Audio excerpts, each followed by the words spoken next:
आज तपोवनामध्ये आला होता तुम्ही, बघितली सगळी पाहणी केली, आपली पुढची भूमिका काय आहे? जवळपास 1-1.5 महिना हा लढा इथे तपोवनाचा सगळे स्थानिक नागरिक देत आहेत. आम्ही देखील कुठचाही राजकीय झेंडा न घेता इथे ह्यांना पूर्णपणे पाठिंबा दिलेला आहे. एक महत्त्वाची गोष्ट आहे की आपण पाहत असाल याच्यात 2-3 गोष्टी स्पष्ट होणं गरजेचं आहे. एक तर या कुठच्याही आंदोलकाचं किंवा पर्यावरण प्रेमीचं, कारण मी पर्यावरण प्रेमी हा शब्द वापरीन, ते आंदोलन पर्यावरणासाठी करतात. नाशिक प्रेम्यांचं कोणाचाही कुंभमेळ्याला विरोध नाही आहे, तो झालाच पाहिजे, त्याचं स्वागतच होतं. पण आपण पाहत असाल हे तपोवन म्हणजे तपश्चर्याचं वन आहे. तपश्चर्या ही 5 स्टार किंवा माईसमध्ये बसून होत नाही, ही अशा वनातच होते.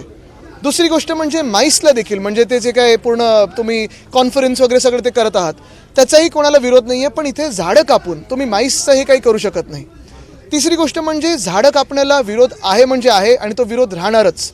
सगळ्यात महत्त्वाची गोष्ट ह्याच्यात हे जे आपण पाहताय, आत आल्या एक सुंदर असं वाटतं की चला शांत आहे, हिरवगार वाटतंय. हे कोणी कापायला आलं तर आम्ही मध्ये उभं राहू. ह्याच्यात ह्या पूर्ण जे वन आहे, तपोवन आहे, ह्याला मुख्यमंत्र्यांनी डीम्ड फॉरेस्ट आत्ता आणि रिझर्व्ह फॉरेस्टचा दर्जा हा देणं गरजेचं आहे आणि तो दिल्याशिवाय आम्ही थांबणार नाही. या सगळ्या पाहणीनंतर तुमच्या काय सूचना असतील वैयक्तिक, तुम्हाला काय वाटतं की हे कन्झर्व आता जर आपण पाहिलं तर एक महत्त्वाची गोष्ट आहे, आपण आत्ताच पाहिलं असेल राजस्थानमध्ये, राजस्थान, गुजरात, हरियाणा इथे अरावली जे पर्वतमाला आहे ती कापण्याचा प्रयत्न हे केंद्र सरकार करत होतं मायनिंगसाठी. आणि राजस्थानमध्ये ज्या संख्येने मोठे लोक आलेत, आपण पाहताय, शेतकरी असतील, सामान्य नागरिक असेल, रस्त्यावर उतरले, ट्रॅक्टरच्या रॅल्या होत आहेत, सगळे कोणी झाडांच्या अवतीभोवती जाऊन बसत आहे. जे शेतकरी, जे गावकरी सगळे पुढे आलेत, मी खरोखर त्यांचं अभिनंदन करतो.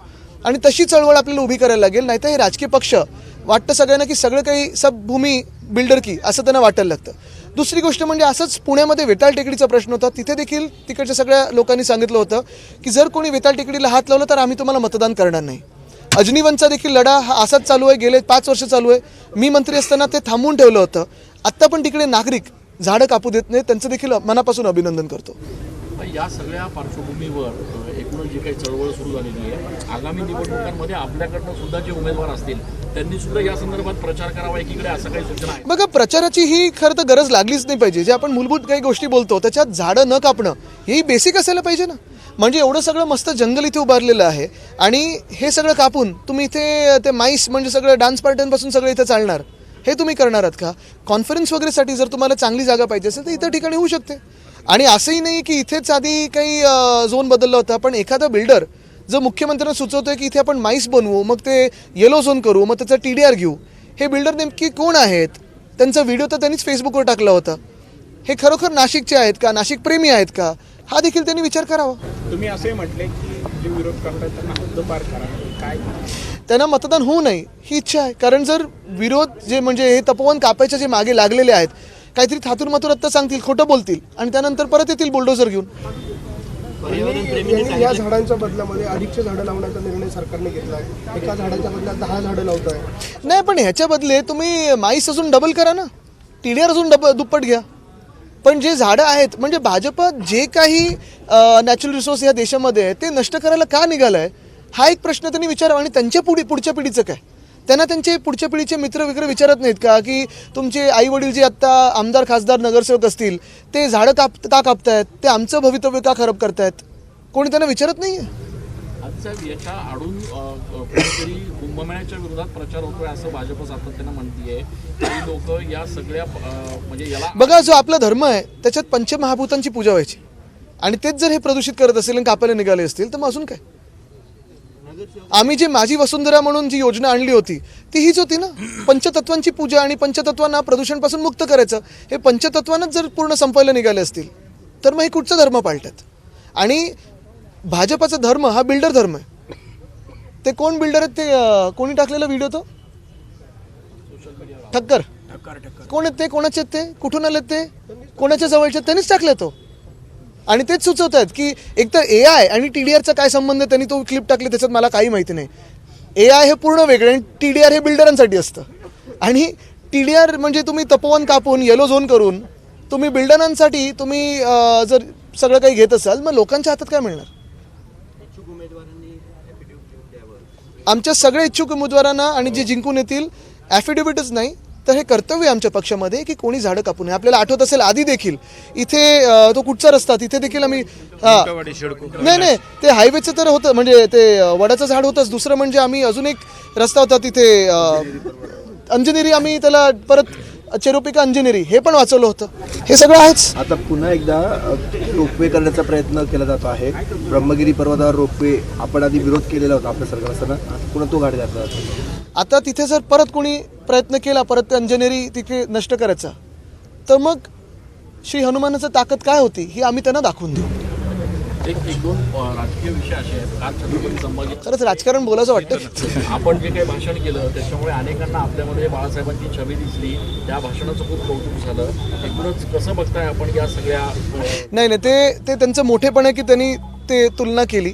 त्यांच्या क्षणभरी आम्ही काही हे पण नाही होत. तसे पुरुष किंवा तशी व्यक्ती खूप वर्षांमधून कधीतरी एकदा होते. पण अर्थात तिकडचा प्रतिसाद बघून, तिकडचा जल्लोष बघून मला आनंद झालेला आहे. आणि माझ्या आजोबांचं म्हणजे वंदनीय हिंदुराज सम्राट बाळासाहेब ठाकरेंचं छत्रपती संभाजीनगरवर प्रेम होतंच, ते कायम आहे. तसं नाशिकवर आहे. आणि मी खोटं बोलणार नाही की मेरा बहुत पुराना नाता आहे. जागा वाटपाचा निर्णय झालेला नसताना आज आपण प्रचाराचा नारळ फोडतोय अर्थात नाशिकमध्ये. आता 48 तासात करायला लागेल ना जागा वाटप, नाही तर फॉर्म कधी भरणार. पण झालं ते सुटत आलं. मुंबईतील 194 वार्डमध्ये मनसे आणि शिवसेनेमध्ये तिढा निर्माण झालाय त्या जागेवरून. आत्ता नवीन कालपर्यंत रात्रीपर्यंत सगळं सुटलं होतं. कारण योगी आदित्यनाथ मुंबईत प्रचाराला येणार आहेत भाजपच्या. चांगलं आहे, पण त्यांनी हे पण सांगावं की कोविडच्या काळात उत्तर प्रदेशमध्ये जी परिस्थिती होती, जी आपण पाहत होतो शवं रस्त्यावर होती, तशीच जाळली जात होती, ते प्रशासन का तसं होतं. कोविडच्या काळात महाराष्ट्राची तुलना, मुंबईच्या मॉडेलची तुलना यूपीच्या मॉडेलबरोबर करू शकतो का? आणि यूपीमधलं मला त्यांनी एक घडवलेलं गेलं 10 वर्षातलं शहर दाखवा जे मुंबईच्या तुलनेत जवळपास येतं, आणि मग कशावर प्रचार करणार हे त्यांनी सांगावं. आत्ता जे कुलदीप सिंगर त्यांना सोडलं गेलं आहे रेप नंतर, असं प्रशासन चालवणार का ते? काल परवाला आपल्या पक्षातनं काही नगरसेवक, माजी नगरसेवक भाजपत गेले. 2 तास त्यांना त्या ठिकाणी वेटिंग करावं लागलं.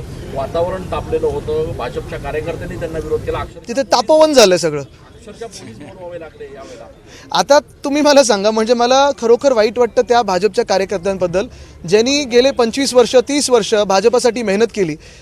ते लोकप्रतिनिधी जे खूप वर्षाच्या मेहनतीनंतर जिंकून आले, आता त्यांना तुम्ही बघा जसं राज्य सरकारमध्ये देखील इतरांच्या चादरी उचलायला लागतंय, तसं हे सगळे ज्यांच्यावर डाग आहेत, जे भ्रष्टाचारी आहेत, जे आत्ता आयात झालेले लोक आहेत, त्यांना त्यांच्या डोक्यावर बसवणार. मग भाजपचे नेमके कार्यकर्ते असतील, संघाचे कार्यकर्ते असतील, एका वेगळ्या निष्ठेने जे काम करत होते, घरदार सोडून ते काम करत होते, त्यांचं भवितव्य काय? ते मग ह्याच्यासाठीच काम करत होते का की सत्तेच्या जवळ आल्यानंतर तुम्ही जगातल्या सगळ्यात जास्ती भ्रष्टाचार केलेल्या लोकांना तुम्ही स्वतःच्या डोक्यावर बसवणार, ह्याच्यासाठी काम करत होते का? आणि मग भाजपमध्ये हा प्रश्न येतोच ना की मग ह्यांच्यासाठी मतदान करायचं की नोटाला मतदान करायचं.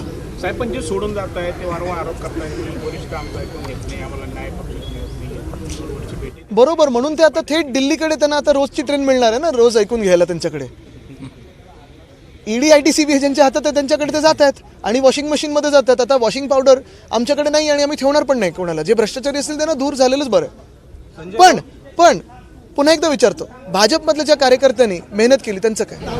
संजय राऊत यांचे बंधू संदीप राऊत निवडणूक लढवणार आहे, त्यांनी स्टेटस ठेवलेलं आहे. नाही बघा, तुम्हाला सांगतो, अजूनही जे पक्षाची यादी असेल ती अधिकृतरित्या येईल. स्टेटस असेल काय असेल, अनेक इच्छुक ठेवतात कारण त्यांची तयारी ते प्रयत्न करत असतात, पण जी अधिकृत यादी असेल ती येईल. दोन्ही ठाकरे बंधू एकत्र आल्याने मुंबईत 67 प्रभागामध्ये फरक पडेल, मोठी ताकद आपली वाढेल असेल. त्याच्यावर तुम्ही एक आधी लावायचं विसरलात.